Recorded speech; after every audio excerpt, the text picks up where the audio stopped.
करवा चौथ व्रत की कथा। नमस्कार दोस्तों, स्वागत है आपका मेरे चैनल में।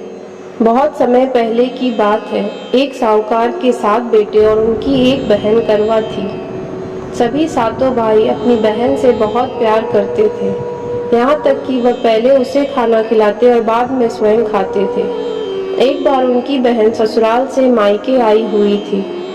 शाम को भाई जब अपना व्यवसाय बंद कर घर आए तो देखा उनकी बहन बहुत व्याकुल थी।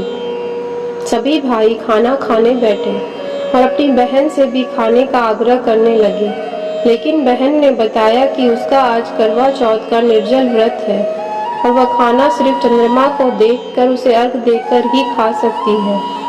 क्योंकि चंद्रमा अभी तक निकला नहीं है, इसीलिए वह भूख प्यास से व्याकुल हो उठी है। सबसे छोटे भाई को अपनी बहन की हालत देखी नहीं गई और वह दूर पीपल के पेड़ पर एक दीपक जलाकर चलने की ओट में रख देता है। दूर से देखने पर वह ऐसा प्रतीत होता है जैसे चतुर्थी का चांद उदित हो रहा हो। इसके बाद भाई अपनी बहन को बताता है कि चांद निकल आया है, तुम उसे अर्घ देने के बाद भोजन कर सकती हो। बहन खुशी के मारे सीढ़ियों पर चढ़कर चांद को देखती है, उसे अर्घ देकर खाना खाने बैठ जाती है। वह पहला टुकड़ा मुंह में डालती है तो उसे छींक आ जाती है, दूसरा टुकड़ा डालती है तो उसे बाल निकल आता है और जैसे ही तीसरा टुकड़ा मुंह में डालने की कोशिश करती है तो उसके पति की मृत्यु का समाचार उसे मिलता है। वह बौखला जाती है। उसकी भाभी उसे सच्चाई से अवगत कराती है कि उसके साथ ऐसा क्यों हुआ। करवा चौथ का व्रत गलत तरीके से टूटने के कारण देवता उससे नाराज हो गए हैं और उन्होंने ऐसा किया है। सच्चाई जानने के बाद करवा निश्चय करती है कि वह अपने पति का अंतिम संस्कार नहीं होने देगी और अपने सतीत्व से उन्हें पुनर्जीवन दिलाकर रहेगी। वह पूरे 1 साल तक अपने पति के शव के साथ बैठी रहती है, उसकी देखभाल करती है। उसके ऊपर उगने वाली सुई नुमा घास को वह एकत्रित करती जाती है। 1 साल बाद फिर करवा चौथ का दिन आता है। उसकी सभी भाभियां करवा चौथ का व्रत रखती है। जब भाभियां उससे आशीर्वाद लेने आती है तो वह प्रत्येक भाभी से यम सुई ले लो, पिय सुई दे दो, मुझे भी अपनी जैसी सुहागिन बना दो, ऐसा आग्रह करती है। लेकिन हर बार भाभी उसे अगली भाभी से आग्रह करने का कहकर चली जाती है।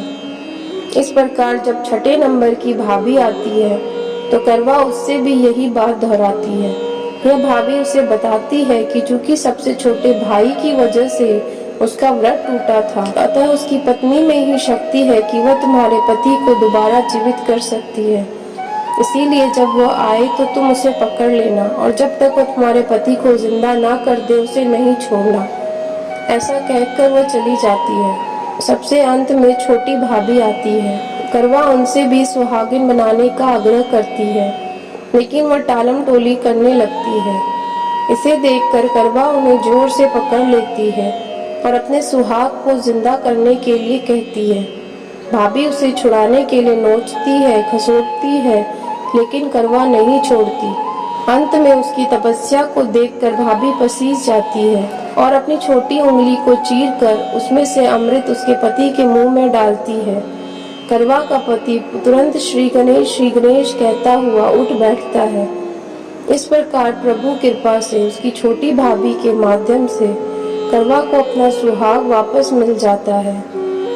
हे श्री गणेश माँ गौरी, जिस प्रकार करवा को चिर सुहाग का वरदान आपसे मिला है, वैसा ही सब सुहागनों को मिले। बोलो करवा माता की जय। कथा समाप्त।